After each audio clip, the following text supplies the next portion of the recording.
Aos aventureiros do podcast, seja bem-vindo, meu nome é Thiago, tudo bem? Como vocês estão, galera do podcast? Hoje aqui passando só para deixar um recadinho rápido. Então faz tempo que a gente não publica nada, a gente vai essa semana ter 3 episódios. Sim, você não ouviu errado, teremos 3 episódios do Apenas um Podcast. 2 episódios são escolhidos tanto por mim quanto pela Marisa, que é os nossos podcasts favoritos. Então a gente começa hoje pelo podcast favorito da Marisa e também quarta-feira será o meu podcast favorito. Vocês têm alguma ideia de qual vai ser o meu podcast favorito que a gente já criou? Eu tenho muito para mim. Os apoiadores já sabem, porque eu já dei esse spoiler. E falando em apoiadores, eu tenho um agradecimento tremendo para todo mundo que nos apoia na Aurelo, porque vocês não sabem, mas meu computador deu problema, e aí eu tive que comprar um novo SSD, eu tive que comprar um novo fone de ouvido, e tudo isso eu consegui fazer graças ao apoio financeiro dos nossos apoiadores. A gente vai ter sexta-feira o podcast novo, inédito, que vai ser mais um Crime News. Então, também sexta-feira terá o primeiro vencedor do sorteio do Apenas um Podcast, que será do mês de janeiro, um livro do Jim Jones. Se você quiser nos apoiar, tem várias cotas, veja lá. E também, para fevereiro, teremos uma caneca exclusiva com a logo do podcast. O ganhador vai poder escolher se vai querer a logo antiga ou a logo nova. Fica a escolha do apoiador que ganhar. Então, se você quiser nos apoiar, corre lá, tem os links aqui na descrição. E bora lá pro podcast que foi postado no dia 28/7/2021. Para quem não sabe, se eu não me engano, era o episódio que a Marisa escolheu pro aniversário dela. Então, é o episódio favorito dela, da It Love Pass, vocês devem saber, ela faz esse caso há muito tempo e ela gosta muito desse caso. Então, ouçam lá, ele é um episódio mais antigo, mas ainda assim se mantém atual. Então, boa sorte, galera. E também lembrando para agradecer nosso antigo editor, o Túlio, Marco Túlio Baiman, que editava muito bem os nossos podcasts. Então, valeu, Marco. Até a próxima, galera. Ouçam o podcast. Atenção, esse podcast não é recomendado para pessoas sensíveis, pois pode conter a descrição de violência psicológica, física e sexual. Não diga que você não foi avisado. Continue agora por sua conta e risco. Nobody. I'm nobody. I'm a tramp, a bum, a hobo. 2 women very important in your life, and you killed them both. Eu saía como se fosse para caçar alguma coisa.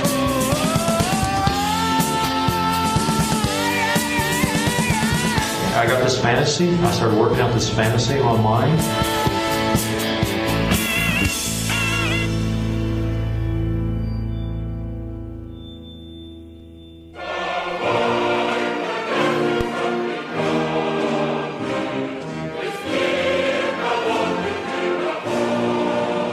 Bom dia, boa tarde, boa noite, seja lá qual for o horário que vocês estiver ouvindo esse podcast, sejam bem-vindos a mais um episódio no qual eu estou muito empolgada, porque sempre me perguntam qual foi o caso criminal que eu achei mais interessante de pesquisar até hoje, e no meu caso é esse caso, o It Love Pass, a passagem de It Love. E hoje a gente vai adentrar nesse mundo, dar mais detalhes do que aconteceu, incluindo com as atualizações. Então eu creio que o nosso episódio de hoje vai ser um dos que vai estar mais atualizado, porque tivemos algumas reviravoltas recentes em relação a esse caso. Mas como vocês sabem, eu não tô sozinha. Estou aqui com meu amigo Thiago. Olá, galerinha, como vocês estão? Mais um episódio do nosso Júlio Criminal.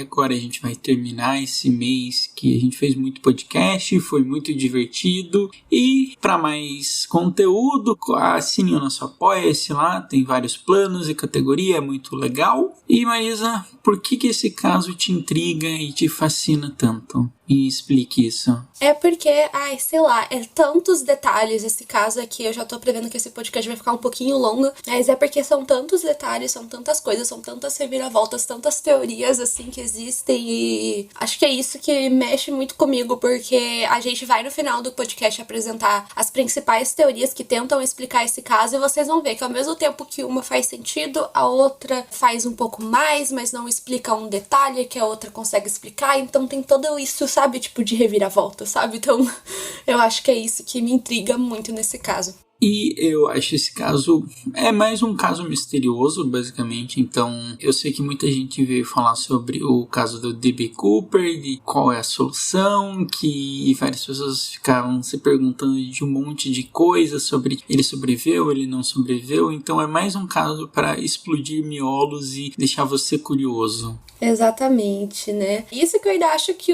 pelo menos o do D.B. Cooper tem uma luz, assim, um pouco mais óbvia, sabe? Do que talvez tenha acontecido. Tipo, não existem tantas fragmentações, assim, de teorias possíveis, sabe? Mas, de qualquer forma, vamos começar a falar desse caso. Lembrando, né, que o nosso Júri Criminal você ainda vai poder, se você quiser, claro, ajudar a gente, né? Vocês podem estar mandando o Pix lá. Já temos várias pessoas que ajudaram a gente. A gente quer agradecer a mais uma pessoa que mandou pra gente, que foi a Júlia Avance Marques. Muito obrigada, de verdade, vai ajudar muita gente. Se você quiser ajudar a gente, você pode mandar o Pix literalmente de qualquer valor, qualquer centavo, qualquer grãozinho, pro e-mail do contato apenazumpodcast@gmail.com. É tudo junto, contato apenazumpodcast@gmail.com. É isso, e se você quiser ajudar a gente de outra forma, siga a gente lá no Instagram, siga a gente no Spotify, se puder dar 5 estrelas aí no Apple Store. E é isso, podemos começar o caso de hoje. Bora lá, então.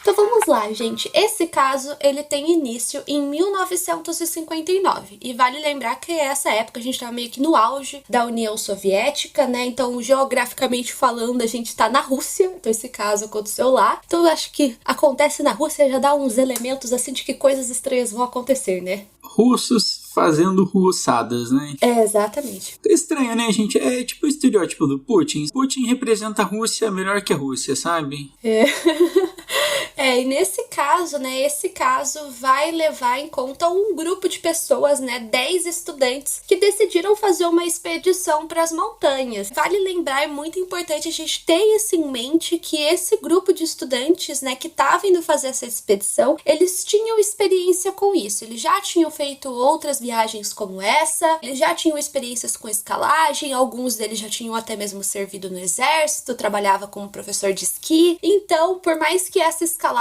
que eles estavam querendo fazer, essa viagem fosse considerada um pouco difícil, era algo que eles já estavam meio que acostumados a fazer. Bom, já vou adiantar uma coisa, gente, que como esse caso aconteceu na Rússia, provavelmente a gente vai ter uma dificuldade em pronunciar os nomes, mas eu vou tentar falar pra vocês o nome, pelo menos, das pessoas que estão nesse grupo agora. Nosso russo não tá fluente, né? Mas vamos lá. Não sei, só sei falar vodka, eu acho que ainda tô falando errado. O líder da expedição era o Igor Dyatlov, por isso que esse caso tem o nome de Dyatlov Pass, que seria a passagem de Dyatlov. Ele era o líder da expedição, ele tinha 23 anos. Esse grupo era composto por 8 homens, 2 mulheres, a pessoa mais jovem tinha 20 anos e a pessoa mais velha tinha 37. Então o líder era o Igor. Além disso, a gente tinha vários Yuris, tem muitos Yuris nesse grupo. Tem o Yuri Doroshenko, de 21. Também tem o Yuri que... Thiago, você tá vendo o nome do cara ali? Krivoshenko. Calma aí. Calma aí, eu vou digitar literalmente no Google Tradutor, porque agora eu fiquei curioso. Ficamos curiosos com o nome do cara. É gigantesco. No caso, esse outro Yuri tinha 20 anos também. Temos também a Ludmila, que era uma das moças que também tinha 20 anos. O Alexander, de 24. A Zinaida, de 24 anos também. O Rustin, de 23. O Nikolai, de 23 anos também. E o mais velho deles, que era o Senhor. Eu não sei se é Senhor que pronuncia o nome dele. Quando eu vou contar nas lives, eu acabo chamando ele de Simon acidentalmente, né? Ele era o mais velho do grupo e eu já vou adiantar que esse cara tem uma teoria pra tentar explicar esse caso que envolve só ele. Então, né, era um grupo de 10 pessoas e eu também já vou adiantar que dessas 10 pessoas, só uma delas vai sobreviver. Vocês já vão entender como. Conseguiu a pronúncia do nome do cara, o outro Yuri? Krivonishenko. Yuri Krivonishenko. Yuri Krivonishenko. Deixa eu até ver o outro, qual que você disse que tem dificuldade de... É o Semyon. Семен Алексеевич Золотарев. Semyon.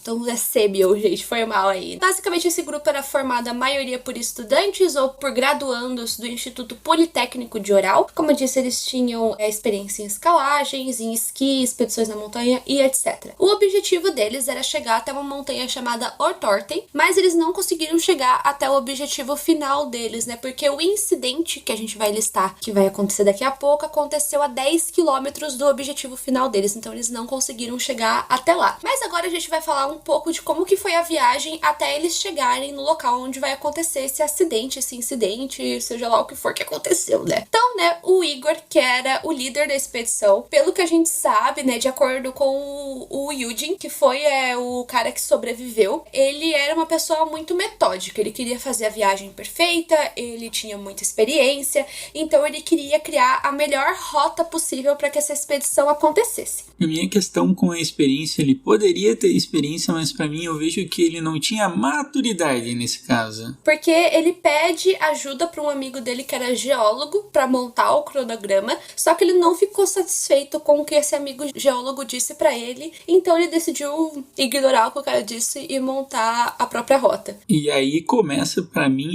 o primeiro grande erro. Isso daí é um pouco de narcisismo com, eu não vou dizer amadorismo, mas ele era, como eu posso dizer, imaturo.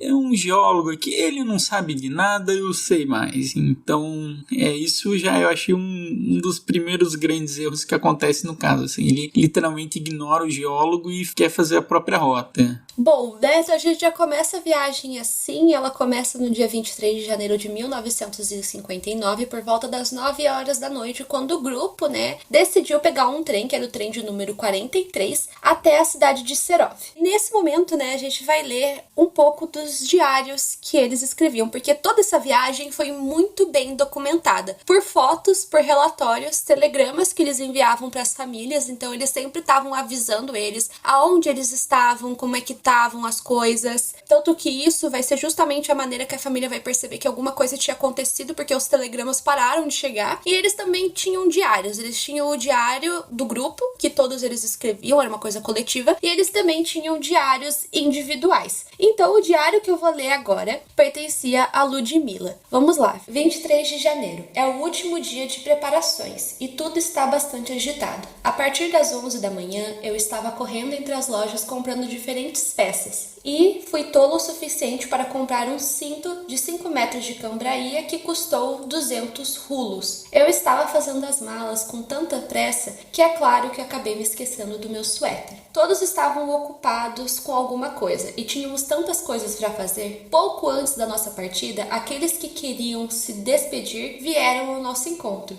Estávamos com muito pouco tempo, mas chegamos à estação de trem com segundos de sobra, então tivemos que dizer adeus a todos. Antes de sair, cantamos algumas canções, mas o carrinho do grupo Blinov se juntou e continuamos cantando juntos. Nesse primeiro momento da viagem, eles meio que estavam junto com alguns outros grupos que depois eles vão se separar e seguir a viagem deles sozinhos, né? Eu acho muito interessante, assim, ler o diário deles, né? Porque eles sempre falam que eles cantavam bastante juntos, eles também assistiam muitos filmes juntos, assim. Então a gente percebe que eles eram um grupo muito unidos, eles realmente, assim, eram muito amigos, eles conversavam muito um com o outro, dá pra ver que eles eram realmente muito próximos, assim. A maioria deles já eram amigos, assim, tipo, de longa data, né? Então acho isso uma outra coisa bem importante pra gente saber. E daí o que acontece? No dia 24 de janeiro, eles chegam, né, por volta das 8 horas da manhã na cidade, que eu disse antes, e eles ficam lá até as 6 horas e 30 da tarde. Lá eles pegam outro trem que ia pra cidade de Videl. Só que nessa viagem eles tiveram alguns problemas que a Ludmila novamente relata no diário dela, que é o diário do dia 24 de janeiro. No trem, todos cantávamos acompanhados de um bandolim. Então, do nada, um jovem alcoólatra veio até os meninos e os acusou de roubar uma garrafa de vodka. Ele exigiu que devolvessem a garrafa e prometeu socá-los nos dentes caso contrário. No final, ele não provou e nem conseguiu nada e acabou se perdendo. Yuka veio e cantou conosco por um tempo e foi embora. Cantamos e cantamos e ninguém percebeu como começamos a discutir questões amorosas, falando sobre beijos em particular. Falamos todo tipo de de bobagem e, é claro, todos estavam interessados, todos queriam falar, eventualmente tentando gritar uns com os outros, tentando provar a sua própria opinião. Eu fiquei vigiando, usei o tempo para costurar galochas e copiar músicas. Yurkaova gritava de vez em quando, provavelmente de tédio e de fome. Eu aguentei até as 3 horas da manhã. Aí depois disso ela vai dormir. E depois o que acontece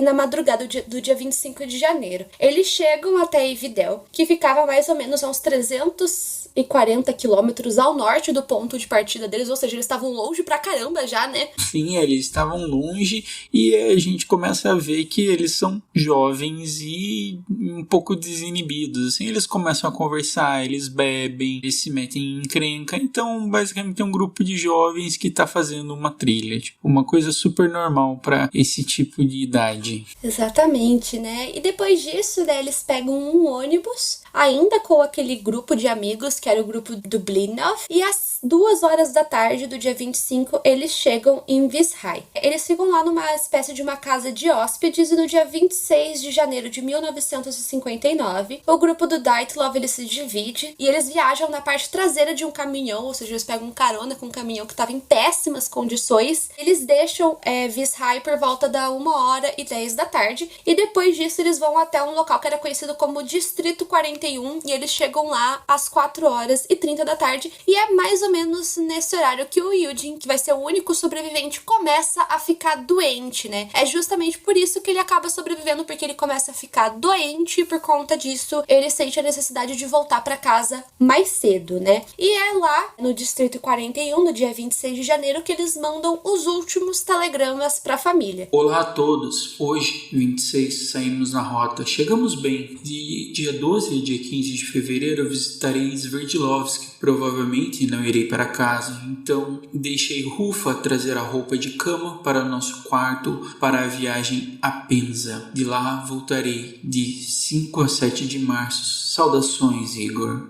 Tá a gente vendo aí que eles tinham o plano de voltar pra casa, né? Começar a voltar pra casa a partir do dia 12 de fevereiro até março, assim, com certeza eles já teriam voltado. Infelizmente não é o que acontece, né? Como a gente disse antes, né? O objetivo deles era chegar até uma montanha chamada Ortorten e no dia 27 de janeiro eles começam essa jornada, né? Só que justamente assim, mais ou menos assim, do dia 27 pro dia 28, o Yudin, que na verdade o nome dele é Yuri Yudin, outro Yuri, são 3 Yuris, ele começa a ter vários problemas de saúde, né? Ele já tinha problemas no joelho e nas costas e os nervos dele começam a inflamar e ele começa a sentir uma dor muito forte, como a mochila deles tinha muito equipamento, muita comida, muitas coisas, era muito pesada, ele não estava nem conseguindo segurar a mochila e por conta disso ele decide ir embora. E como eu disse, ele acaba sendo o único sobrevivente, o Yudin, ele só foi, como é que eu posso dizer, ele sobreviveu, ele viveu até os 75 anos e ele tem as opiniões dele que a gente vai compartilhar depois, histórias que ele conta sobre a relação dele com a polícia, que eu acho que são bem interessantes da gente ouvir. Então, né, quando eles estavam nesse tal de Distrito 41, a condição de saúde dele piora e ele decide voltar, né? O que ele teve foi uma inflamação nos nervos das costas, né, no nervo ciático, e por conta disso ele tem que voltar. E nesse dia 27, a Zenaida, ela escreve no diário dela o seguinte: 27, hoje é o primeiro dia da nossa jornada. A mochila não é muito grande, mas um tanto pesada. Sim, Yuri Yudin está nos deixando hoje. Seus nervos ciáticos inflamaram novamente e ele está indo embora. Que pena. Eu juro, quando eu li esse diário me deu uma dor assim, que ela fala, que pena, né, que ele tá indo embora. Daí eu fiquei,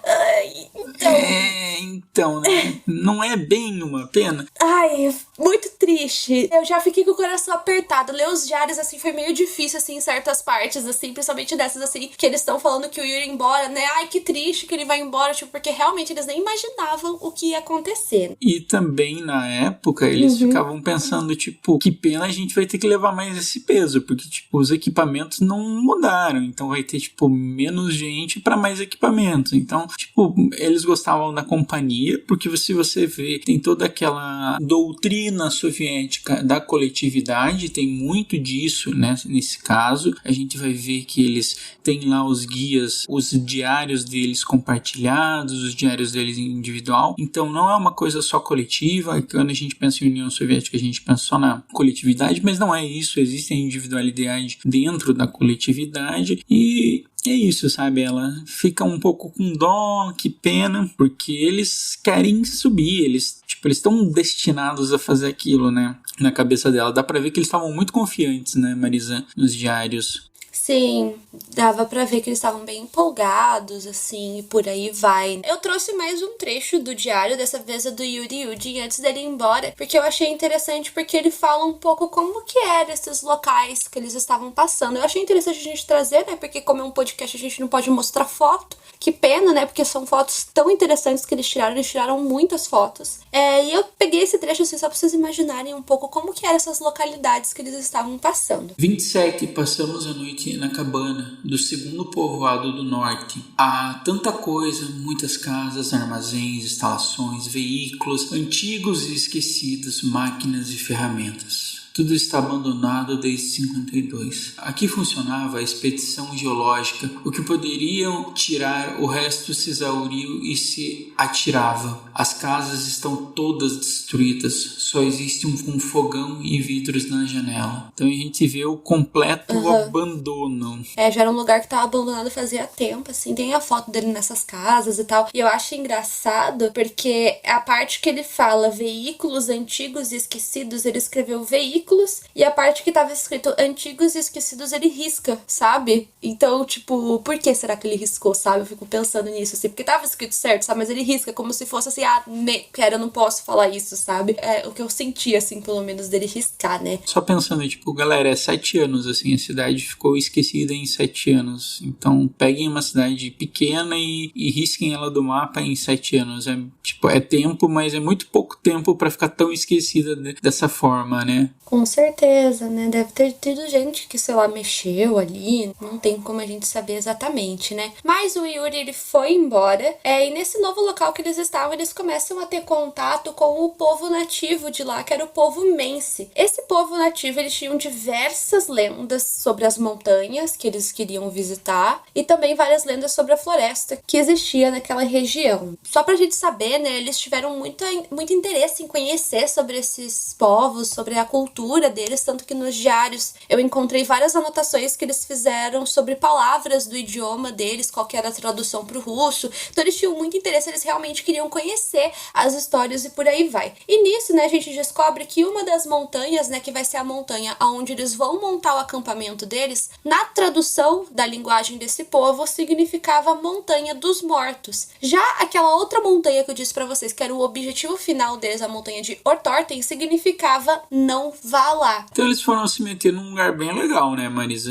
Sim, porque de acordo com as lendas que existiam, de acordo com a cultura deles, eles acreditavam que aquela floresta e aquelas montanhas tinham vários espíritos que rondavam e eram espíritos que não gostavam de serem incomodados. Em uma das teorias que a gente vai falar e tal, que foi importante, muita gente acredita nela, vou explicar um pouco melhor como é que funcionava essa lenda. Não acho que foi isso, mas eu acho bem interessante e a gente vai ver melhor isso, né? Mas eles explicaram essas lendas sobre os espíritos que rondavam as florestas e por aí vai, né? Mesmo assim, eles continuaram. Nesse começo, assim, deles irem pra montanha, as condições climáticas não estavam muito fáceis, né? Porque inverno russo, né? Preciso explicar mais alguma coisa? Era um local que se sabe que é frio até no verão, só pra vocês terem uma noção. Tipo, é gelado lá, tá sempre nevando. Então as condições climáticas não são as melhores, mas mesmo assim eles mudaram alguns detalhes no cronograma deles e justamente por essa alteração no cronograma que eles acabam montando o acampamento deles na base dessa tal Montanha dos Mortos. Então, no dia 28 de janeiro de 1959, o grupo do Dyatlov parte para o segundo assentamento ao norte, que era meio que o último passo que eles iam fazer na viagem deles. Após o dia 30 de janeiro, eu não consegui encontrar mais nenhuma anotação ou foto tirada por eles, porque acredita-se que o incidente, né, de acordo com o que se sabe, aconteceu no dia 1º de fevereiro, durante a madrugada, né? E, gente, agora a gente vai falar o que aconteceu, como que foram as buscas, e prestem atenção em todos os detalhes. Vamos lá, as buscas, né? Passou os dias,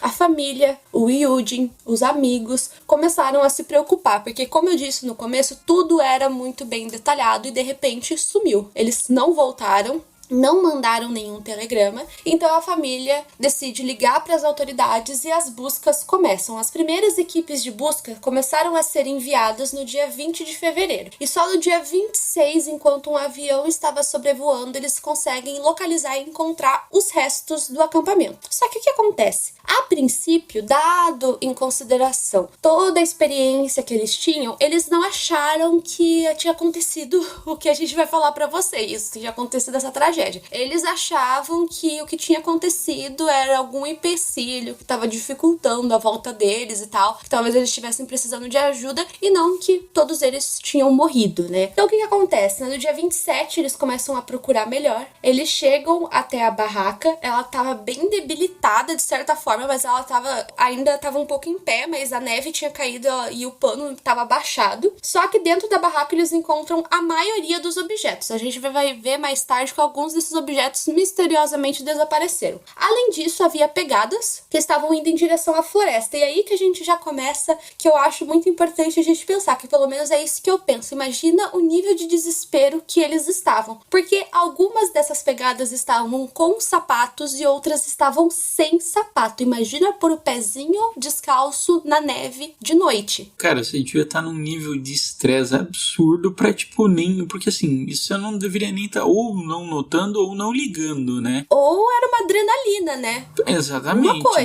Alguma coisa aconteceu. Isso que eu penso, né? Porque vocês vão ver que algum deles estavam usando pijama, roupa íntima, assim, coisas assim que não são feitas pra suportar frio, neve e por aí vai, né? Depois eles começaram a seguir essas pegadas pra ver onde é que vai dar, onde é que essas pegadas estão indo, e elas dão pra floresta, e lá eles encontram um resto da fogueira, e o que mais, Marisa? E lá eles encontram os 2 primeiros corpos, que foi dos 2 Yuris que a gente disse antes, e aí que as coisas começam a ficar muito estranhas, porque o Yuri, aquele que a gente falou que tem um nome gigantesco, o Kri Vonishchenko, ele tava com uma queimadura enorme na perna dele, de acordo com o que se viu na necrópsia mais tarde, né? Os 2 estavam usando apenas roupas íntimas, e eles tinham o corpo deles cobertos por folhas e galhos. Acredita-se que eles tenham sido os primeiros a morrer. Enquanto eles estavam analisando a cena, o perito encontrou um galho quebrado. E ele percebeu que nesse galho meio que tinha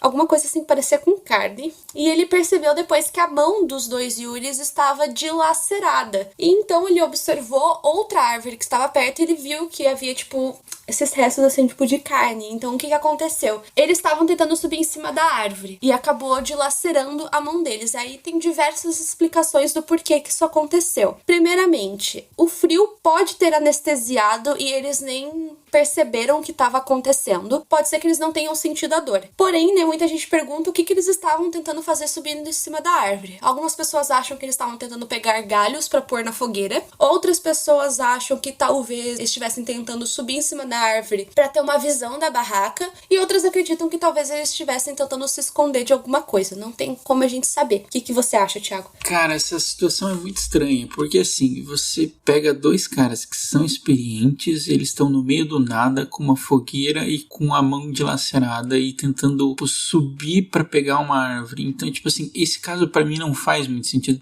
Eu tento achar lógica nele e eu não consigo achar lógica nele. Você, qual que é a sua teoria? Eu não sei. Eu acho que a mais provável pra mim é que ou eles estivessem tentando pegar galho pra pôr na fogueira, porque eles a todo custo estavam tentando se aquecer, porque, assim, ao meu ver, alguma coisa não tava deixando eles voltar pra barraca. Por que eles iam tentar fazer uma fogueira na floresta e não voltar pra barraca direto, sabe? Exatamente. Isso que eu penso, enfim. Outra coisa que é muito importante a gente saber, nenhum dos corpos, em nenhum local foi encontrado sinais de animais. Em nenhum lugar. Porque sempre quando eu conto esse caso, o pessoal vem, mas os animais. Não, e a maioria dos ferimentos que eles tiveram foram ferimentos internos. Ou seja, não tem, por exemplo, quando facada, tiro, esse tipo de coisa, não. É como se o osso tivesse quebrado e ficado ali dentro mesmo, né? Claro que o Yuri, que a gente falou antes, ele tava com uma queimadura na perna, mas fora isso, quase ninguém teve alguma coisa que era externa, né? O terceiro corpo que eles encontram é do Igor Dyatlov, que era o líder da expedição, como a gente disse antes. O corpo dele tava apontado em direção à barraca. Em um dos braços ele tava segurando galhos e no outro braço ele tava usando pra cobrir o rosto, como se ele estivesse tentando protegeu o rosto dele, né? Tava em cima, assim, do rosto.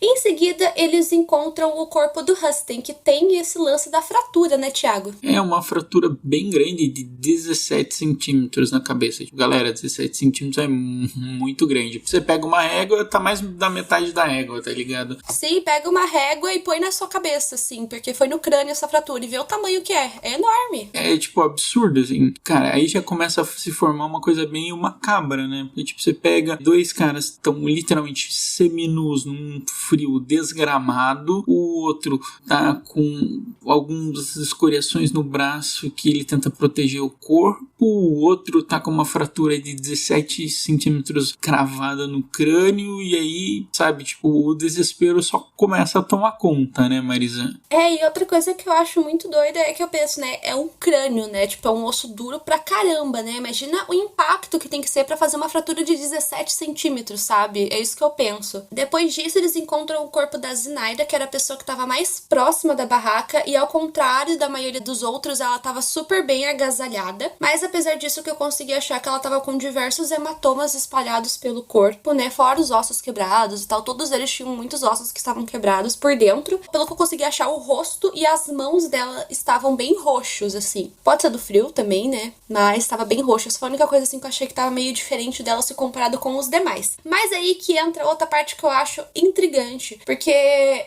foi encontrado esses corpos e os demais só foram encontrados em 5 de maio, quando aconteceu o degelo. Então passou muito tempo, passou o quê? 3 meses, isso? Um pouco mais? Exatamente. 3 meses até eles conseguirem achar os outros corpos. E eles acharam 4 corpos em um barranco. Eles estavam vestindo roupas de forma meio confusas, ficaram muito feridos, vários ossos quebrados, esmagados. Parecia um acidente terrível, parecia um acidente de carro, sabe? Isso do acidente de carro foi o legista que falou que os ferimentos que estavam no corpo desses 4 era igualzinho de uma batida de carro muito séria. Então, assim, eles sem dúvidas eram que estavam mais machucados, né? O que a gente quis dizer, né, que as peças de roupa estavam meio confusas, é que algumas peças meio que só estavam enroladas no corpo, então muita gente acredita que talvez eles foram vendo os amigos deles morrendo e eles foram tirando as roupas deles, só que por algum motivo a pressa era tanta que eles não conseguiam vestir a roupa e eles só enrolavam pelo corpo. Aí a gente já tem aquilo, o caso já tá estranho e só fica pior, assim. Por que fica pior? O que eles encontram na roupa? As peças de roupa estavam com sinais de radiação. Radiação.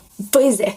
O que é radiação, Marisa? Vamos voltar para a aulinha de química lá. Vamos voltar para a radiação Marie Curie, né? Vamos lá, vamos procurar uma definição do Google. O que é radiação? Então vamos lá. Em física, radiação é a propagação de energia de um ponto a outro, seja no vácuo ou em qualquer meio material, podendo ser classificada como energia de trânsito, podendo ocorrer através de uma onda eletromagnética ou partícula. Por exemplo, o raio-x que a gente faz solta um pouco de radiação, né? Não o suficiente para causar nenhum dano, mas outras coisas, como por exemplo o incidente de Chernobyl, a radiação daí nesse caso aí já é diferente e ninguém pode morar lá, porque senão é letal para seres humanos. De qualquer forma, foi encontrado radiação em algumas peças de roupas que estavam ali com eles, mas eu acho isso muito esquisito, tipo, por mais que seja pouco, como é que aquilo foi parar lá? Exatamente. Uma coisa que eu penso, tipo assim, nesse caso, é o que eles foram fazer lá? Qual que era o princípio, a motivação deles de ir pra lá, Marisa? Era pra explorar? Qual que era a motivação primária deles? Eles não foram lá fazer camping. O objetivo era esquiar, tanto que tem muitas fotos deles que eles estão esquiando e tal. Era meio que fazer uma viagem, assim, pra se divertir, porque como eu disse, eles gostavam de fazer esse tipo de coisa, né? Fazer escalagem, esquiar, acampar, meio que esse era o objetivo deles, né? Mas uma coisa que muita gente não entende é esse buraco que eles foram parar, que é relativamente fundo, só que muita gente não sabe se esse buraco é natural ou se eles cavaram esse buraco, né? Então tem gente que acha que eles caíram lá dentro e talvez isso tenha machucado eles, só que muita gente acha que talvez eles encontraram esse buraco e se esconderam ali, ou que eles mesmos fizeram, né? Tanto que tem até uma sugestão de que aquele Senyon, que é o mais velho, que ele teve uma experiência muito grande no exército, que ele teria dado a sugestão para eles fazerem esse buraco para se esconder. Depois eles vão necropsiar os corpos e ver como os corpos estão, né? E eles veem que a Ludmilla ela tava sem língua, sem globo ocular, o Senhor também tava sem um olho. E aí que entra uma uma parte muito doida desse caso, porque eu vou adiantar isso, né? Porque eu já vi 1 milhão de coisas sobre esse caso, né? A Ludmilla, ela tava sem o globo ocular e eu sempre ouvi que ela era a única pessoa que tava sem o olho. Porém, durante as minhas pesquisas, eu descobri que o Senhor também tava sem o olho. Que a gente tem um site que chama Diet Love Pass, que assim, literalmente, tem tudo desse caso, e lá a gente tem acesso em modelos 3D, onde que estavam os machucados e tal, e ele explica detalhadamente. E nesse site eles apontam que o Senhor também estava sem o olho. Então, tipo assim, como que isso aconteceu? Esse é aquele caso que não existem respostas, só existem indagações, né, Marisa? Só existe conspiração, aquelas. Bom, mas as coisas continuam ficando esquisitas, porque o Alexander, né, que também tava lá, ele tava sem as sobrancelhas e com parte do crânio exposto. Então esse foi um dos únicos, assim, que tinha um ferimento, assim, que dava pra ver. E, tipo, novamente eu penso, né, sem a sobrancelha. Tipo, isso era uma outra coisa que eu não sabia, que eu não tinha ouvido sobre esse caso. Eu descobri através dos modelos 3D e da explicação que tava naquele site, onde que tava lá. Eles listam cada machucado, onde que tinha o roxo, o hematoma, explica tudo. O Nikolai, que também tava lá, a única coisa que eu achei de diferente é que o crânio dele tava quebrado em múltiplos locais. Então, tipo, tava esmagado o crânio dele. Você vai nesse site, a Marisa, a gente tem aqui, e cara, é absurdo, porque eles listam certinho cada ferimento, e cara, é muito ferimento. Você tá vendo aí? Sim, eu tô vendo, eu já tinha visto antes, e isso... Caramba, hein? É muito ferimento. Meu Deus do céu. Tipo, tem ferimento na mão, na cabeça, na perna, na sobrancelha, no pé, tipo, no quadril. Cara, é muito, muito ferimento. Depois que eles encontraram os corpos, né, mas enquanto isso estava acontecendo, eles também estavam analisando as outras coisas, né, primeiramente a barraca, que aí já começa grandes problemas, porque a barraca, ela tinha sido muito mexida, porque novamente eles não acharam que tinha acontecido toda essa loucura que eu falei pra vocês, então eles mexeram, e como vocês devem saber, cenas de crime não devem ser mexidas. O Yudi, que foi o único sobrevivente, ele foi meio que responsável, ele ajudou a polícia a reconhecer todos os corpos e também a reconhecer os objetos, ver o que estava lá, e ele percebeu que muitos dos objetos sumiram. Primeiramente, né, porque existiam meio que 2 diários, que eram os diários de grupo, e um deles sumiu, não foi encontrado. De acordo com o Yuri, eles tinham levado 10 rolos para tirar fotos e eles só encontraram 4. E vocês vão ver depois, né, que além disso, outras coisas simplesmente apareceram. Já vamos chegar lá. Se sabe também que a barraca estava rasgada, só que eles descobriram que esses rasgos, né, de acordo com a perícia, foram feitos de dentro. Então pegaram faca, canivete, qualquer coisa, rasgaram a barraca para sair lá de dentro. Quando eles foram olhar as fotos, depois eles revelaram as fotos e viram que no início parecia que tudo estava bem. É um bando de adolescentes, é um bando de jovem feliz, com foto, com frio, umas imagens até deles sorrindo. Tem várias imagens deles, se for dar um Google aí, que eles estavam sorrindo, parecia um grupo muito unido. Então, tipo assim, não tinha um motivo aparente por esse tipo de atrocidade estar acontecendo, né? E pelos diários que aconteceu à noite, algo assustou eles fugiram e não confiavam em voltar para as barracas. E a gente meio que não sabe o que é isso, né, Marisa? Qual que é o motivo deles saírem tão depressa da barraca, não? Não se sabe o que aconteceu, assim, vocês vão ver que, tipo, as teorias literalmente são muito diversas, assim, tem teorias novas e tal, mas, tipo, mesmo assim, tipo, eu acho tudo muito esquisito, né, mas de qualquer forma, o caso foi fechado no dia 28 de maio de 1959, e na época a polícia colocou a culpa na mãe natureza e falou que todos eles morreram de hipotermia. E o que é hipotermia? Então, hipotermia é quando o seu corpo ele tem uma temperatura natural, ele roda naturalmente entre os 35 e 38 graus. Normalmente ele vai rodar bem nessa faixa e você não vai ter nenhum problema. Só que você tem a febre, que é quando seu corpo fica super aquecido, e a hipotermia é quando o seu corpo abaixa muito de temperatura e você começa a ficar muito tempo no frio e você não consegue se esquentar,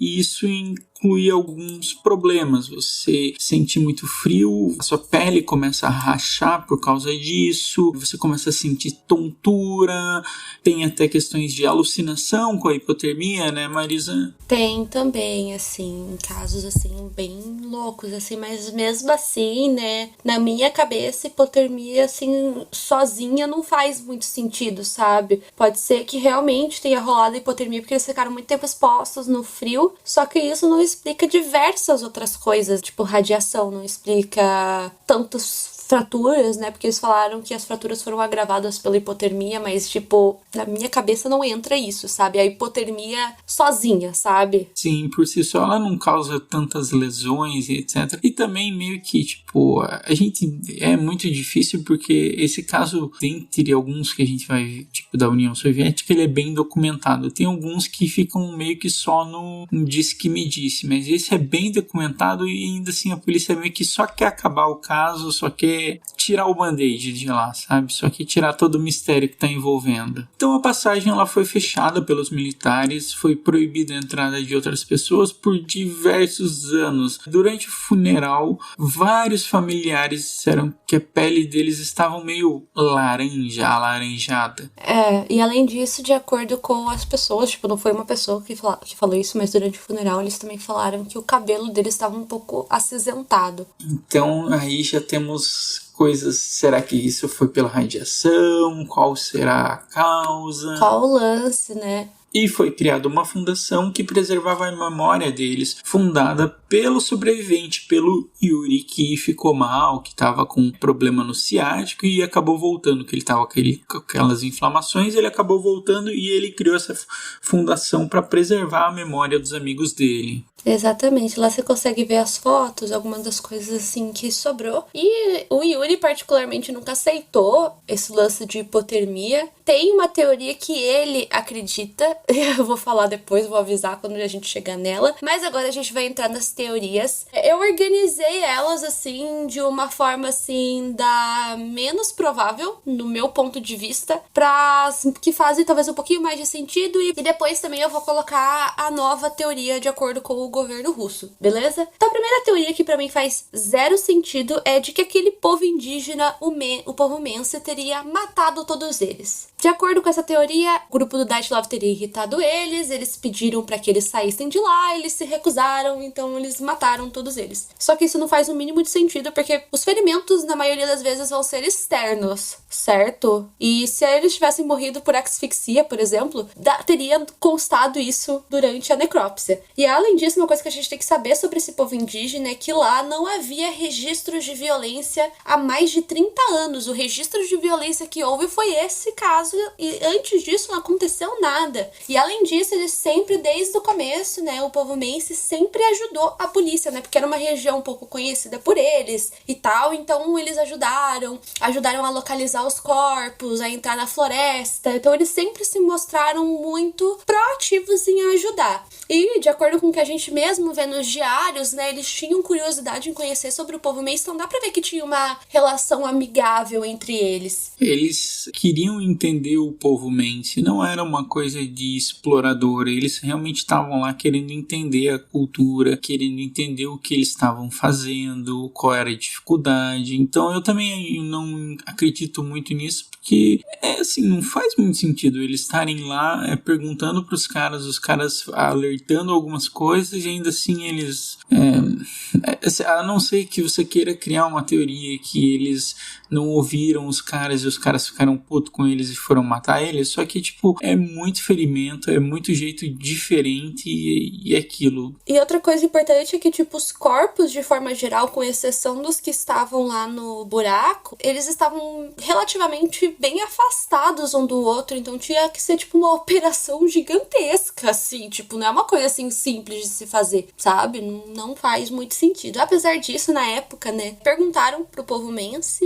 o que eles achavam que tinha acontecido e basicamente eles se dividiram em dois grupos. O primeiro grupo acreditava que tinha sido o Pé Grande. Eles têm outro nome, na real, mas pra gente seria como se fosse o Pé Grande, o Monstro das Neves. E a Discovery Channel, eles têm um documentário só sobre essa teoria, você acredita? Eu não cheguei a ver, porque pra mim, não acredito muito na teoria do Pé Grande, gente, desculpa, mas é que de acordo com a lenda, né, o Pé Grande, ele gosta de pegar a língua e o olho das vítimas dele. Então eles acham que o Pé Grande teria assustado eles e matado todos eles. Gente, eu tô falando isso, vocês devem estar pensando, ai, pelo amor de Deus, mas tipo, sério, gente, essa teoria, que nem eu falei, tem até um documentário só sobre ela, por isso que eu trouxe. E outra coisa que, entre aspas, o pessoal fala que existiu, é que haveria um bilhete, um telegrama feito por eles aonde eles diziam: agora sabemos que o Homem das Neves existe. Só que pelo que eu entendi, pelo próprio site, aquele lá que a gente falou, o Dyatlov, isso na verdade era meio que um trocadilho, sabe? Eles estavam se zoando, não era tipo literal. E também tem o lance da foto, porque tem uma foto que foi tirada que dizem que era o Pé Grande. Você chegou a ver a foto, Thiago? Não, deixa eu até ver. Na minha opinião, que a gente até zoa na live, a gente zoa essa foto, por quê? Porque na minha opinião, só se for um Pé Grande filhote. Porque é muito, dá pra ver que pra mim, que é uma pessoa, só que a câmera não focou. Pera aí que eu vou pôr aqui no arquivo. E esse Pé Grande tá meio fora de forma, hein? Tá precisando dar uma... ir fazer um crossfit. Eu sou amante do Urso Sem Curso, né? Você sabe que tem, tipo, meio que um Pé Grande lá no Urso Sem Curso, né? Ele é alto e eu acho ele super engraçadinho. E eu acho que, sei lá, né? O estereótipo de Pé Grande tá mais pra homem gordo fantasiado, né? É, tipo, até mesmo, né? Pode ser eles com os casacão de inverno deles. Pra mim não faz sentido nenhum essa foto aí ser de um Pé Grande. Mas, inclusive, é essa foto que a gente vai dar um jeito de pôr lá no Instagram, em algum lugar pra vocês verem. Inclusive, essa é a capa do documentário da Discovery, inclusive. Outro que eu falei... Metade da tribo pensou dessa forma e a outra metade culpou as forças da natureza, que seriam os espíritos que rondavam a floresta, porque de acordo com a lenda deles, havia lá uma maldição. E eu acho isso extremamente curioso, porque de acordo com a lenda, 9 guerreiros do povo Mensa, uma vez eles foram caçar nessa floresta e todos eles foram mortos, a princípio, de acordo com a lenda deles, com a cultura deles, pelos espíritos da floresta que não gostam de ser incomodados. O grupo do Dyatlov era também de 9 pessoas. Em 1960, um avião caiu nessa região e 9 pessoas morreram, que eram as 9 pessoas que estavam nesse avião. E uma curiosidade é que hoje em dia esse local, ele é aberto, tipo, você pode escalar se você quiser lá, só que é recomendado que você não vá lá em grupos de 9 pessoas. Isso é uma coisa que se diz, tipo, você pode ir lá, mas em 9 pessoas não. Tipo, até hoje se fala isso. Então, pra você ver como a mítica dessa história ficou bem grande na região, né? Como isso ficou quase como uma mítica popular, né? Exatamente, é muito esquisito isso, né? E claro, né, que tinha que ter uma teoria de alienígenas, né, gente? Você achou que não ia ter? Você realmente achou que você ouvir esse podcast não ia ter uma teoria de alienígena? Se você achou, sinto muito, você achou errado. Achou errado, otário? Também existe essa teoria dos aliens, claro, né? Tem radiação, mortes de formas muito estranhas. Obviamente ia ter teoria de alienígena. Vocês acharam que não? Acredita-se que algum ataque alien teria acontecido e que isso explicaria tudo o que aconteceu, a radiação, porque a pele dele estava com uma cor esquisita, porque que estava sem olho, sem língua, de acordo com quem acredita dessa teoria, os aliens poderiam ter tentado fazer alguma coisa. E uma coisa curiosa é que não muito próximo dali na real, mas na região, vamos dizer assim, tinha um outro grupo que também estava acampando, e de acordo com eles viram luzes esquisitas no céu aquela noite. E uma coisa que é curiosa é a última foto que foi tirada por eles, porque se sabe que essa foto foi tirada mais ou menos no horário que o incidente aconteceu, e essa foto também se sabe que é uma foto do céu. E a gente vê, sei lá, tipo uma luz no céu, só que não dá pra ver nada na foto, na real, assim, não dá pra saber o que é. Só que eu penso, assim, né, não que eu acredite nessa teoria, tá, gente, mas eu penso que, tipo, eles estavam, tipo, no meio do nada. Tipo, por que tem uma luz no céu? É aquilo. O Thiago até respira fundo, assim. Porque, tipo, realmente, cara, chega uma hora que, tipo, lógica não faz mais sentido. O lance é conspirar. Não, tô brincando, tá, gente? Assim, vamos ser sinceros, a gente é um ponto no universo. Você acha que não existe mais ninguém? Não vai existir ninguém, sei lá, igual nós, com 2 braços, 2 pernas, uma cabeça. Mas, cara, que vai existir outra coisa, vai existir. que, sei lá, e pode não ser aqueles ETs que passam no History, porque isso daí parece que a gente veio aqui fazer propaganda pro History e tal, os alienígenas do passado, mas não é bem assim, né, galera? Mas se o History quiser patrocinar nós aceitamos. Se quiser chamar a gente pra fazer um programa lá, alienígenas do passado, estamos indo.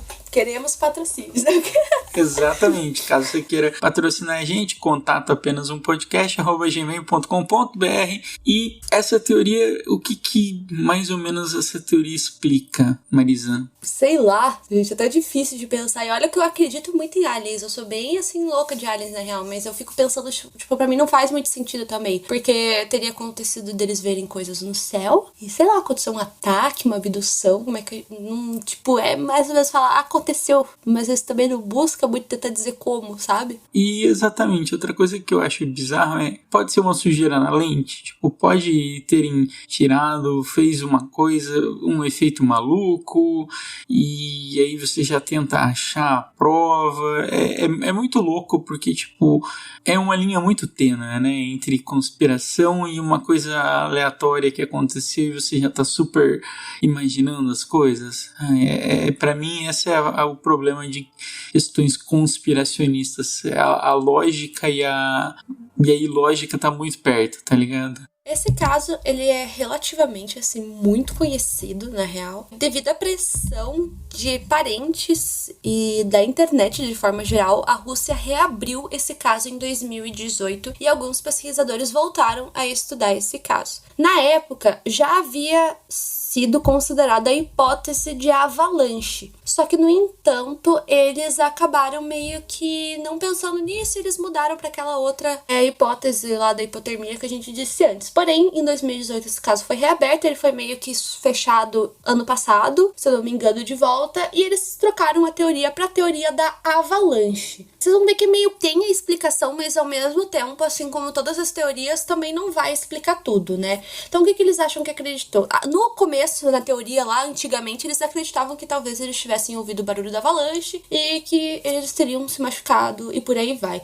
Só que muita gente acha meio esquisita as fotos do antes e depois da barraca, porque a gente vê que tem uma neve em cima, só que... Ai, que frase horrível que eu vou dizer agora, mas o pau da barraca ainda estava em pé. Então, por isso que na época o pessoal achou que não tinha acontecido nada, né? Porque o pau da barraca tava em pé. Se fosse uma avalanche, teria levado tudo embora, né? E tava as marcas das pegadas e os objetos estavam todos dentro da barraca, então eles acharam que não... Eles acabaram na época descartando a possibilidade de avalanche. E também não tinha muito sentido, né? Porque realmente, você vai ver, você pega a imagem da barraca, é basicamente assim, tem um pouco de neve em cima da barraca, a barraca tá meio que caindo, pendendo pra um lado, mas tá lá, sabe? Então, tipo, pra ser uma avalanche, levar corpo, não ia aparecer nada, sabe? Eles iam ter que demorar muito mais pra achar os corpos do que... E sei lá, por que a avalanche levou metade da galera e não levou outra metade? Sei lá, também não faz muito sentido. Mas hoje em dia, de acordo com os pesquisadores, principalmente o Alexander Buzrin, que inclusive está fazendo o doutorado dele sobre esse caso, ele acredita na teoria da avalanche. Ele, com a ajuda da ciência e de softwares, ele acredita que eles provavelmente montaram a barraca meio que encostada num monte de neve para se proteger do vento, porque tava com muito vento naquela região. Tipo, eles cavaram tipo um buraco para fazer meio que uma parede de neve para proteger a barraca dos ventos e do frio. Então, de acordo com o Alexander, de alguma forma essa neve teria caído em cima da barraca e causado todos os danos e ferindo os campistas e tal. E uma curiosidade é que o software que ele usou para entender como que funcionou a avalanche é o mesmo software que a Disney utilizou para fazer o filme Frozen, porque o Alexander, ele viu o filme Frozen e achou que a avalanche lá estava muito realística, então ele pediu: senhor Walt Disney, por favor, você pode enviar aí esse software aí? Achei bacana. O Let It Go aí, envia aí o Let It Go pra eu ver como é que fica e tal. Achei muito louco. Crossovers, né? Adoro esses crossovers, que a última coisa que eu ia imaginar é que Frozen tinha alguma coisa a ver com esse caso. E ainda, de acordo com a teoria, né, a radiação teria vindo das velas que eles usavam pra iluminar a tenda durante a noite. Pelo menos foi isso que eu entendi da teoria, né? Você, Thiago, eu acho que em geografia vocês estudam sobre montanhas. O que você acha? Assim, eu te mandei o vídeo da explicação. Basicamente isso, de acordo também com o Alexander mesmo, mesmo que uma quantidade de neve relativamente pequena tivesse caído, seria o suficiente para causar machucados. O software também mostra mais ou menos como que seria essa pressão, porque de acordo com Alexander, como eles estavam deitados, isso agravaria os machucados. Vamos lá então para a parte geográfica. Inclusive, National Geographic, patrocina nós aí também. Essa semana, inclusive, uma geógrafa da UFC veio e curtiu o podcast. Realmente eu gosto muito. Um abraço para meus amigos geógrafos do UFC. Universidade maravilhosa. Bom, na geografia a gente acaba não estudando muito movimentos de gelo. Eu até cheguei a estudar na faculdade alguns movimentos de gelo, porque é uma questão geológica, geomorfológica.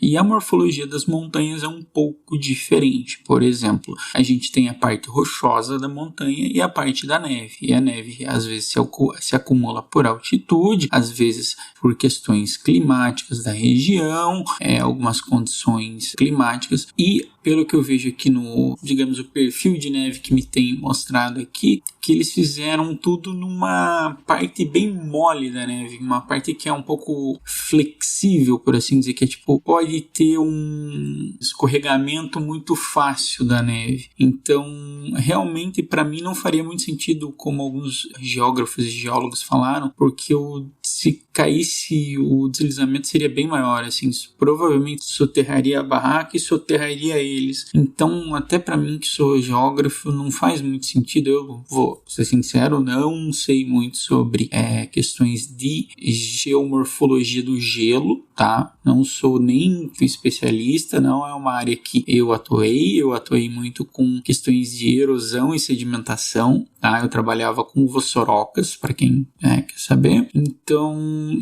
para mim não faz muito sentido também, porque tudo bem, eles estavam numa parte mais maleável do gelo, mas ainda assim, se é tão maleável, deveria vir numa velocidade maior, assim. Então também não faz muito sentido para mim essa explicação. Não, é o que eu falei, pode até ser que tenha acontecido uma microavalanche, não sei, mas eu acho que ao mesmo tempo não foi só isso, sabe? Eu não sei, não tem nem como saber se essa avalanche, se ela aconteceu, ela foi natural ou se foi alguma coisa que causou ela, sabe? E é muito estranho, porque a gente tem muitos elementos. E digamos assim, se o caso fossem todas as pessoas estão na cova e etc., eu vou dizer que até poderia acreditar, mas tem duas pessoas que estão numa barraca, outro que tem vários traumas e outras pessoas que estão num desfiladeiro e estão com um monte de coisas que não são consistentes. Porque se você vai numa avalanche, por mais forte que ela seja, ela não vai fazer danos internos em você. E tinha muitos danos internos, né, Marisa? A maioria, na verdade. E sei lá, sabe? Teria que ser uma força muito grande. E a gente tem que pensar que não temos muito registro sobre isso, sabe? Se a gente tivesse registros da montanha, como foi o dia a dia da montanha, se teve algum deslizamento, a gente poderia chegar e inferir alguma coisa. Mas aí a gente tá meio que tateando no escuro. Essa teoria, ela tem meio que uns contra-argumentos, né, que a gente vai trazer, né, só pra... Eu acho que talvez vocês estejam pensando, mas tá faltando certas explicações, mas realmente essa teoria não busca explicar tudo, né? Vamos ver se quando sair o doutorado do cara ele vai trazer mais hipóteses, né? Mas de acordo com alguns outros geógrafos, teóricos, físicos, eles mesmos levantam esses contra-argumentos, né? Primeiramente porque, de acordo com eles, faltava-se traços de que uma avalanche tivesse acontecido. Os próprios socorristas da época falaram que não havia traços de avalanche, mas o Alexander argumenta de que nesses dias, né, nesses 26 dias que demoraram para que fosse encontrado a barraca, o corpo deles, por aí vai, seria o suficiente para que os traços da avalanche tivessem desaparecido totalmente. Além disso, a teoria não explica o que aconteceu nessa lacuna de 9 horas entre eles construírem um acampamento do lado dessa parede de neve e o que aconteceu depois, né? E por que eles saíram da barraca? Por que eles saíram? Porque pra mim indica que eles estavam meio que em pânicos, assim. Talvez devido aos ferimentos da avalanche eles estivessem em pânico e saíssem correndo, mas ao mesmo tempo eu penso, mas se eles estavam tão feridos, como é que eles conseguiram se mexer e sair da barraca? Enfim, isso é uma coisa que os caras falam e contra-argumentam. Alguns acham também que a parte da radiação explicada pelo Alexander é um pouco rasa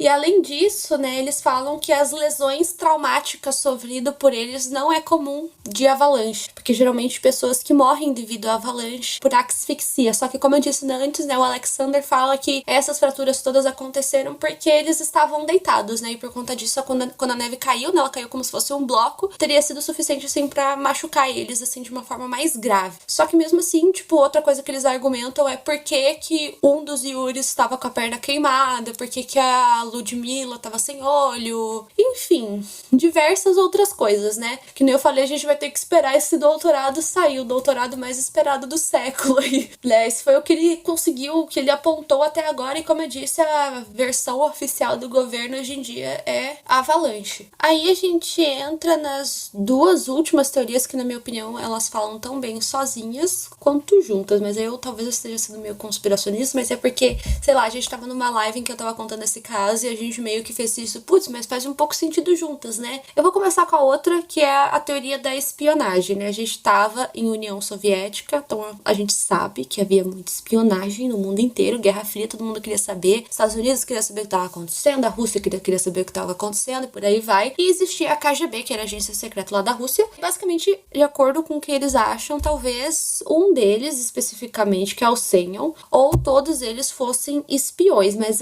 essa teoria foca mais no Semyon. Por quê? Porque o cara era meio esquisitão. A começar, que ele usava nome falso. Depois que se descobriu que o nome dele era Semyon, mas pra eles achavam que era outro nome. Qual caso que aconteceu de nome falso? No D.B. Cooper, não? Não, no Jack Stripador, que a gente contou, que Isso. tinha um dos caras lá que usava 3 nomes falsos. Eu sempre falo que o Semyon também, vocês vão ver aí. Bigode, nome falso, já não gosto. Não tô brincando. Exatamente. E outra coisa é que ele era uma pessoa meio que nova no grupo, no sentido de fazia pouco tempo que ele tava andando com os caras, né? Ele era o cara mais velho, ele tinha 37 anos, ele era solteiro, ele trabalhava como professor de esqui. Só que uma parte bizarra, além do nome falso, é que, tipo, ele, como eu disse, acho que eu já falei, né? Ele tinha uma experiência no exército, mas quando eu digo que ele tinha uma experiência no exército, é que literalmente ele foi enviado pra um pelotão que só 3% voltou vivo, e ele fez parte do 3% que voltou vivo. Exatamente, então, tipo... O Thiago, ele ficou até no silêncio, processando a informação.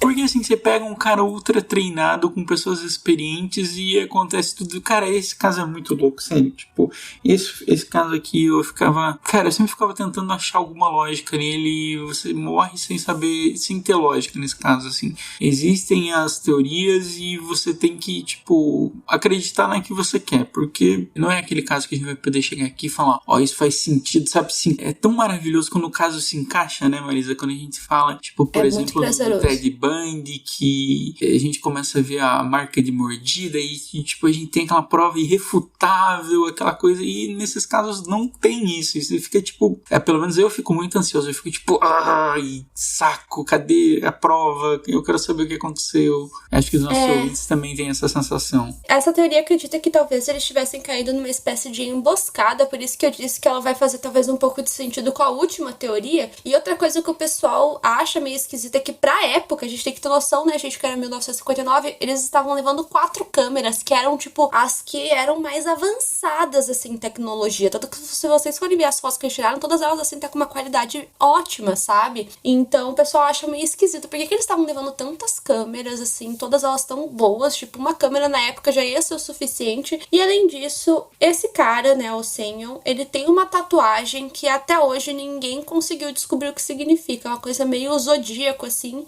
Já tentaram traduzir pra todas as línguas possíveis e ninguém conseguiu, que literalmente a tatuagem dele é DAERMMUAZUAYA.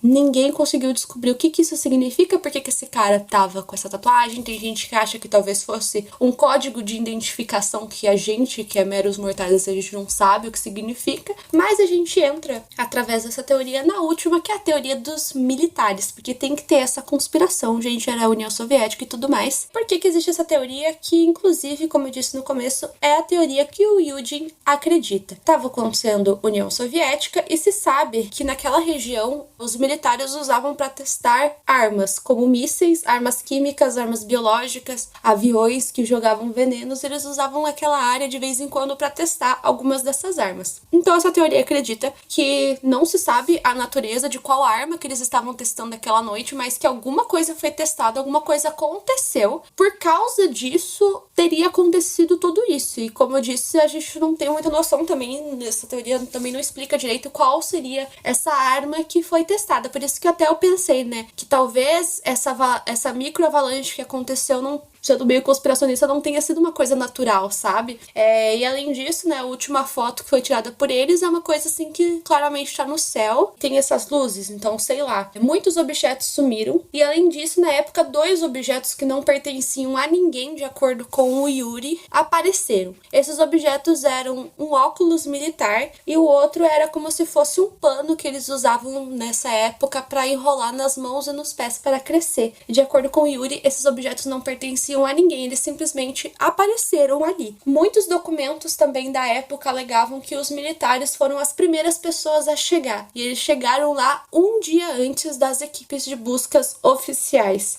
O Yuri também, isso aí já é o depoimento dele, né, daí vai de vocês, do que vocês querem acreditar ou não, mas eu tô trazendo essa informação também, né, que o Yuri, ele não só acreditava nessa teoria, como ele também jurava, durante a espera dele, né, pra entrar na sala de necropsia, pra ver os amigos dele e tal, ele via vários militares entrarem e saírem da sala de necropsia com os órgãos dos amigos dele. Ele chegou a perguntar por que eles estavam levando os órgãos e eles falaram que eles iam fazer exames, só que esses órgãos nunca mais foram entregues de volta. Então aí temos a questão da conspiração, do que eles estavam fazendo e realmente casa muito bem essas duas teorias, né, sobre tipo ter um espião e uma pessoa que sobreviveu e a polícia mexendo nisso tudo. Eu não sei, Marisa, esse caso pra mim é muito louco, sabe? E de acordo com essa teoria, dependendo de qual foi a arma que foi testada, ela poderia ter causado radiação. As pessoas acham que provavelmente, na verdade, se sabe que aquelas 4 pessoas que estavam lá no barranco foram as últimas pessoas a morrer. Então tem gente até mesmo que acredita que os militares chegaram a encontrar eles, talvez ainda com vida, só que eles fizeram meio que uma queima de arquivo e talvez tenha rolado uma tortura, por isso que alguns deles estavam sem a sobrancelha, um deles estava sem o olho, sabe? Alguma coisa assim. Sinceramente, assim, supondo que se isso realmente aconteceu, se essa realmente é a teoria que prova, eu não duvido que isso teria acontecido, tendo em vista casos que eu já vi, assim, que envolve essa coisa, assim, de militar e realmente acontece, geralmente, tortura, né? Então, tipo assim, pensando assim, se fosse realmente essa. Mas, realmente, gente, esse é o caso, basicamente, e como a gente disse, infelizmente a gente não vai poder dar uma resposta certa pra vocês. Vai de vocês aí, qual teoria vocês acreditaram. Inclusive, contem pra gente, ou contem pra gente se vocês também pensaram em outra coisa enquanto vocês estavam ouvindo, ou talvez tenham sido todas essas teorias ao mesmo tempo e tenha rolado uma batalha. Não tô brincando, não tem como a gente saber, infelizmente, e eu acho que a gente pode ir pros momentos de 5 centavos, né? Vamos lá, Marisa. Momento 5 centavos. 5 centavos. Então, Thiago, esse foi o caso que eu escolhi pra falar, né, já que vai acontecer meu aniversário aí, né, então, o que você acha, né, já percebi que você tá um pouco triste, bolado, né, porque a gente não vai saber o que aconteceu, mas o que você acha de uma forma geral, assim, se você acha que de repente uma dessas teorias é um pouco mais provável, o que você acha? Eu vou literalmente citar o poeta Eu Sei Que Nada Sei, porque esse caso é bizarro num nível que, tipo, você não consegue tirar conclusões, só é uma coisa muito estranha, tipo, realmente uma coisa que me chama muita atenção é eles terem muitas fotografias, sabe? E tipo, gente, vai lá, dá um Google em Dyatlov Pass, no Igor Dyatlov, e vocês vão ver que, tipo, ele tem uma imagem que é ele, e, tipo, a barba dele tá congelada, ele tá com, tipo, um gorro, e você vê que essa qualidade da imagem é muito boa. Eu fico pensando pra época, se pra agora eu já acho essa imagem boa, surpreendentemente boa, e imagina pra época, sabe? Começo dos anos 60. conta. 4 câmeras, o que eles queriam tanto registrar? Tipo, não faz sentido por que o que mais me chama a atenção não faz sentido por que eles vão lá e por que o Igor decide, tipo, ignorar o geólogo, sabe? Então, é um caso muito misterioso, é um caso que me causa muita ansiedade e aflição, porque, tipo assim, se você pegar e, eu vou dizer, não deem o Google nos corpos, é muito chocante. E você, Marisa, o que te motivou a escolher esse caso e por que você tem um fascínio por ele? Então, né, justamente assim, eu particularmente, eu prefiro casos solucionados. Eu, assim, tenho um interesse muito grande por casos de serial killers, é o que eu mais leio, assim, porque eu realmente gosto, tipo, de entender. Tipo, entender a mente do serial killer, a gente acho que nunca vai conseguir entender com plenitude, mas eu gosto de ler sobre esse assunto. Porém, esse caso do Dead Love Pass foi um dos primeiros que eu vi logo quando eu comecei a me interessar por casos criminais, e foi o que... sei lá, eu fico pensando, acho que justamente por ele não ter fim, por ele ter tantos detalhes, eu não sei nem dizer assim o porquê, mas com certeza, sabe? Mas é o que por algum motivo me chama a minha atenção, assim. Eu até consigo entender, tipo, por que eles foram fazer a viagem e tal, mas eu não entendo muitas coisas, assim, como que eles se afastaram, por que eles saíram da barraca, por que eles estavam tão desesperados, assim, porque pra mim me passa a sensação de que por algum motivo eles não podiam voltar, sabe? Me passa a sensação de que por algum motivo eles não podiam voltar pra barraca e que alguma coisa teria assustado eles. E quando eu falo que alguma coisa assustou eles, eu não necessariamente eu tô falando assim de uma coisa sobrenatural, sabe? Eu só tô falando de que tenha acontecido alguma coisa assim que, como eu disse antes, não tava dando pra eles voltarem, assim. E eu imagino, né, porque é bem claro, assim, conforme você vai lendo, que eles foram morrendo, tipo, um a um. E eu imagino o desespero deles, assim, de verem os amigos deles, assim, morrendo um a um, né? Porque, como eu disse, nos diários fica muito claro que eles eram, tipo, extremamente amigos, assim, todos eles, assim. Então, eu imagino quão difícil deve ter sido para as famílias, né, porque eles não estavam esperando que tudo isso teria acontecido, e pro Yuri, né, imagina o trauma que deve ter ficado para ele, né, pensado, né, tipo, nossa, e se eu não tivesse ido embora, né, tipo, acho que o cara deve ter ficado com isso pro resto da vida na cabeça dele, né. E aí aquilo, né, eles eram meus amigos, e acho que é isso, esse caso é meio, a gente terminou com uma toada meio pra baixo, mas é que é realmente um caso difícil, um caso estranho, um caso, assim, por mais que a gente tenha tentado espremer o máximo de teorias, é um caso que a gente não tem poucas informações sobre, e as investigações muito menos, sabe? Tipo, ou você acredita no que o governo está dizendo, ou você tenta achar teorias, e diferente do caso do Jack, provavelmente foi um dos casos que não foi se permitido pesquisar, né, Marisa? Agora que voltou à tona.